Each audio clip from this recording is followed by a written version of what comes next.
CBSE का जवाब डीबीएसई। CBSE तो आप जानते ही हैं कि देश के अंदर ज़्यादातर स्कूल सीबीएसई से एफिलिएटेड हैं। Central board of secondary education इसको कहा जाता है और बहुत ज़्यादा मान्यता इस बोर्ड की होती है। 10वीं 12वीं की परीक्षाएं मुख्य रूप से ये बोर्ड करवाता है, लेकिन इसके जवाब में दिल्ली सरकार ने दिल्ली का एक अपना अलग बोर्ड बना दिया है जिसका नाम है DBSE, Delhi board of school education. Delhi के मुख्यमंत्री अरविंद केजरीवाल ने प्रेस कॉन्फ्रेंस करके जानकारी दी कि उनकी कैबिनेट ने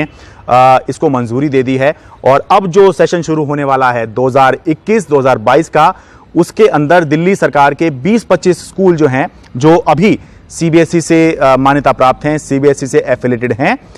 वो 20-25 स्कूल उनके सीबीएसई की मान्यता हटाकर इस बोर्ड की मान्यता उसको दिलवाई जाएगी और उसकी जो पढ़ाई है वो यहाँ पर की जाएगी। अब बहुत सारे सवाल लोगों के मन में हैं कि ये बोर्ड किस तरह का होगा, क्या अभी का जो बोर्ड है उससे क्या अलग होगा और किस तरह की पढ़ाई यहाँ पर होनी है और क्या वैसी पढ़ाई होगी ताकि बच्चे जब कल को निकलें, बाहर स्कूल से बाहर निकलें, कॉलेज के लिए जाएं, हायर एजुकेशन के लिए जाएं, तो क्या ये पढ़ाई वैसी होगी कि बच्चे वहाँ पर टक्कर दे पाएंगे। तो अभी बहुत शुरुआती दौर है। जो सरकार की तरफ से बताया गया है वो ये है कि 3 लक्ष्य इस बोर्ड के हैं, डीबीएसई के हैं, Delhi board of school education के हैं। पहला यह है कि बच्चों को देशभक्त बनाया जाए, कट्टर देशभक्त बनाया जाए और उन्हें ऐसा तैयार किया जाए कि देश के लिए किसी भी क्षेत्र में उनकी ज़रूरत हो तो वहाँ पर वो काम कर सकें। दूसरा ये कहा गया है कि बच्चों को अच्छा इंसान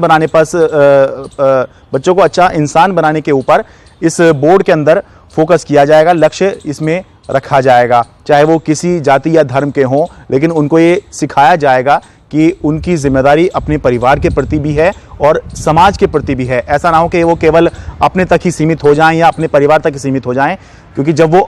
अपने से बाहर निकलेंगे, अपने परिवार की सोचेंगे, अपने समाज की सोचेंगे, तभी वो देश के लिए सोच पाएंगे। तो ये थ्योरी जो है इसमें रखी गई है कि ये लक्ष्य है कि वो अपने परिवार और समाज के ऊपर भी ध्यान दें। और सबसे अहम बात जो तीसरा लक्ष्य बताया गया है इस बोर्ड का, वो ये है कि यहाँ से ऐसे बच्चे निकलेंगे, यानी ऐसी शिक्षा प्रणाली इस बोर्ड के तहत होगी जिसमें कि जब बच्चे कल को पढ़ के डिग्री लेकर बाहर निकलें तो दर दर की ठोकरें ना खाएं। ऐसा ना हो जाए कि केवल उनके पास डिग्री तो है लेकिन वो काबिल नहीं है और इस वजह से शायद उनको कहीं काम नहीं मिल पा रहा है, वो दर दर की ठोकरें खा रहे हैं। ये भी कहा गया कि रट्टू तोता नहीं बनाया जाएगा बच्चों को यहाँ पर, बल्कि काबिल बनाने पर फोकस किया जाएगा। अब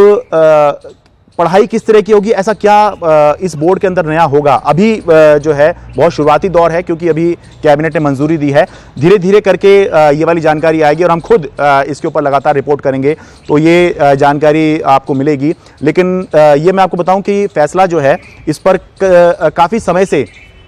दिल्ली सरकार काम कर रही थी कि दिल्ली का अलग एजुकेशन बोर्ड होना चाहिए। आप जानते हैं दिल्ली के जो उप मुख्यमंत्री हैं, जो शिक्षा मंत्री भी है, उनका अलग विज़न है शिक्षा को लेकर। यानी ऐसा दिखाई देता है कि वो न सिर्फ जो मौजूदा शिक्षा है केवल उसको सुधारने के लिए कुछ काम कर रहे हैं, बल्कि उनका अपना एक विज़न है कि पढ़ाई किस तरह से होनी चाहिए और बच्चों को किस तरह की चीज़ सिखाई जानी चाहिए। उसकी प्रशंसा भी होती है, बहुत से लोग आलोचना भी करते हैं, ये अलग बात है। लेकिन हाँ, ये बात भी हकीकत है कि दिल्ली का लगभग चौथाई बजट जो होता है, यानी 25% जो दिल्ली का बजट होता है, 25-26%, वो दिल्ली सरकार जो है वो शिक्षा पे खर्च करती है और ये पिछले कुछ दिनों में दिल्ली के अंदर दिखाई भी दिया है। और लगातार जो मनीष सिसोदिया हैं वो ये बात करते आए हैं कि जो हमारी शिक्षा प्रणाली है वो अभी दुरुस्त नहीं है। और एक अहम बात जो लगातार मनीष सिसोदिया भी बोलते रहे और मुख्यमंत्री अरविंद केजरीवाल ने भी कही कि अभी सिस्टम क्या है देश की शिक्षा का, वो ये है कि बस 3 घंटे का पेपर होता है पढ़ाई की, और पेपर हुए, 3 घंटे का पेपर हुआ और उसमें ही बच्चे को इवैल्यूएट किया जाता है कि बच्चा काबिल है या नहीं है। तो उसके लिए बच्चा क्या करता है कि बस रटने पर फोकस कर लेता है। लेकिन उनका ये कहना है कि अब जो शिक्षा प्रणाली यहाँ पर लागू की जाएगी, इस बोर्ड के तहत लागू की जाएगी, उसमें जो फोकस होगा वो रटने पर नहीं होगा। यानी बच्चों को कहा जाएगा आप रटो मत, आप समझो। तो हम अभी इंतज़ार करेंगे कि ऐसी अगर शिक्षा प्रणाली डेवलप दिल्ली ने करी है तो ये किस तरह से उसको आगे बढ़ाया जा रहा है, किस तरह से फॉर्मुलेट किया गया है। कहा यह गया है कि अंतर्राष्ट्रीय स्तर के जो प्रैक्टिसेस हैं वो इस बोर्ड के अंदर लाई जाएंगी, तो हम वो भी देखेंगे कि किस तरह की ऐसी प्रैक्टिस हैं और किस तरह से जो बच्चे हैं और जो पेरेंट्स हैं, जो टीचर्स हैं, क्योंकि सभी को अगर अपना फॉर्मेट बदलना है, ये बोर्ड बदलने का मतलब है फॉर्मेट ही बदलने जैसी बात हो रही है। तो अगर एक बड़ा बदलाव लाना है, एक तरह का बिल्कुल नया कुछ दिल्ली के अंदर हो रहा है, तो कुछ नया इसमें होना है, तो सभी को, न सिर्फ सरकार को, न सिर्फ प्रिंसिपल को, न टीचर्स को, पेरेंट्स को भी, बच्चों को भी, सबको ही जो है इस बारे में ध्यान रखना होगा और उनको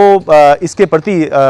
एक सोच भी बनानी होगी कि हाँ देखें कि क्या कुछ नया हो रहा है और उस हिसाब से फिर इसको जो है इसका आकलन करें कि क्या ये जो पढ़ाई है आने वाले समय में ये हमारे लिए अच्छी होगी या जो दूसरे बोर्ड हैं उनके तहत अच्छी होगी। एक अहम जानकारी जो दी गई है वो ये है, मुख्यमंत्री की तरफ से दी गई है जानकारी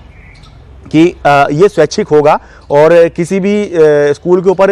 अभी ये दबाव की बात नहीं है कि आप जो है अपनी मान्यता जो है वो इस बोर्ड से करा लीजिए। ये अभी स्वैच्छिक ही है और उनका ये कहना है कि ये जो 20-25 बोर्ड दिल्ली सरकार के 20-25 स्कूल जो इस बोर्ड के तहत जिनको लाया जाएगा वो भी स्वैच्छिक ही होगा। पेरेंट्स, टीचर्स, प्रिंसिपल, इन सब से बात करके जो है ये फैसला किया जाएगा और उम्मीद कर रही है दिल्ली सरकार कि अगले 4 से 5 साल में दिल्ली के सभी स्कूल, सरकारी भी, प्राइवेट भी, इस बोर्ड के तहत खुद ही आ जाएंगे। अभी दिल्ली के अंदर स्थिति ये है कि 1000 सरकारी स्कूल हैं और करीब 1700 प्राइवेट स्कूल हैं और ज़्यादातर स्कूल जो हैं वो CBSE से मान्यता प्राप्त हैं। कुछ स्कूल हैं जो ICSE की भी उन्होंने एफिलिएशन ले रखी है। तो